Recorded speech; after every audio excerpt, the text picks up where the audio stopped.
Hi friends, అందరికీ నమస్కారం. మనకు తెలంగాణలో తిట్ల భాగవతం నడుస్తుంది. ఇక్కడ రేవంత్ రెడ్డి చూసినా, అక్కడ వాళ్ళ ఎవరు చూసినా కానీ తిట్లు. ఎవరిని? కేసీఆర్ని. సరే, ప్రత్యర్థిని ఎవరైనా తిట్టొచ్చు, కానీ బండబూతులు తిట్టొచ్చు. అక్కడ కేసీఆర్ కూడా బండబూతులు తిట్టిండు, ఇక్కడ రేవంత్ రెడ్డి కూడా బండల బూతులు తిట్టిండు. కాబట్టి ఇద్దరు చెల్లు చెల్లు అన్నట్టు తిట్టుకుంటున్నారు. పర్లేదు.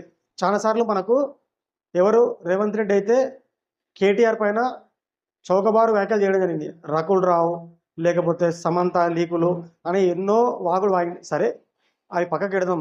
ఎందుకంటే నీకు ఆరోపణలు చేయొచ్చు, వాళ్ళతో కనెక్షన్స్ ఉన్నాయి, వాళ్ళతోటి అఫైర్స్ ఉన్నాయని చెప్పేసి రకుల్ రావు అన్నాడు, లేకపోతే ఏదో సంథింగ్ రావు అన్నాడు. సమంతను సమాంటనో ఏదో సంథింగ్ ఏదో పేరు పెట్టి లింక్ పెట్టించవచ్చు. ఎందుకంటే నిప్పు లేని పోగరాదు కాబట్టి ఆయన పెట్టింది అనుకోవచ్చు. లేకపోతే అందులో వాస్తవం ఉండొచ్చు, అవాస్తవం ఉండొచ్చు. ఏదో ఆరోపణ చేస్తే దానికి వాళ్ళు కౌంటర్గా ఎవరైనా రియాక్ట్ అవుతారా, లేకపోతే దాన్ని నిజం చేయొచ్చు అని చెప్పేసి ఒక స్పీచ్గా చెప్పిండొచ్చు.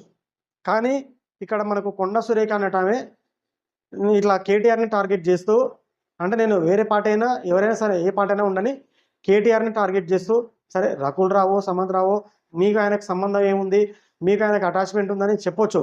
కానీ డైరెక్ట్గా ఎవరు ఈ కొండ సురేఖ ఏమని చెప్తుంది? మనకు సమంత అని కన్వెన్షన్ కూలగొట్టడానికి వెళ్తే ఎవరు? కేటీఆర్. అప్పుడు కేటీఆర్ అడిగిందంట సమంత అని నాకు పంపివు అని చెప్పేసి అడిగినంట.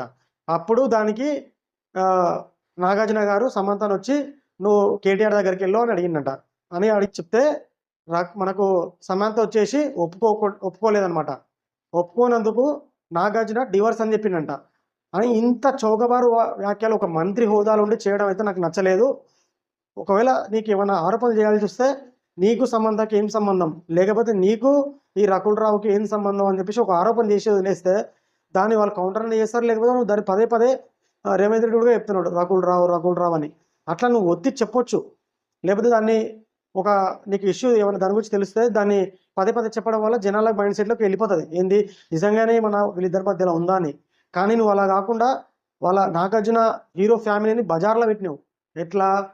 పిలిచిండు కేటీఆర్, నాగార్జున పంపించిండు, ఫోను అన్నందుకు నువ్వు డివర్స్ ఇచ్చేసి అని చెప్పేసి అడిగిండు.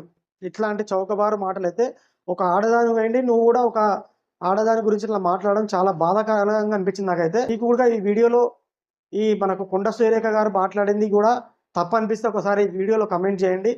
అదేవిధంగా మన ఛానల్ లైక్ చేయండి, కామెంట్ చేయండి, షేర్ చేయండి. నాకైతే ఈ వీడియోలో కొండ సురేఖ మాట్లాడిన మాటలు అయితే చాలా ఇబ్బందికరంగా అనిపించింది.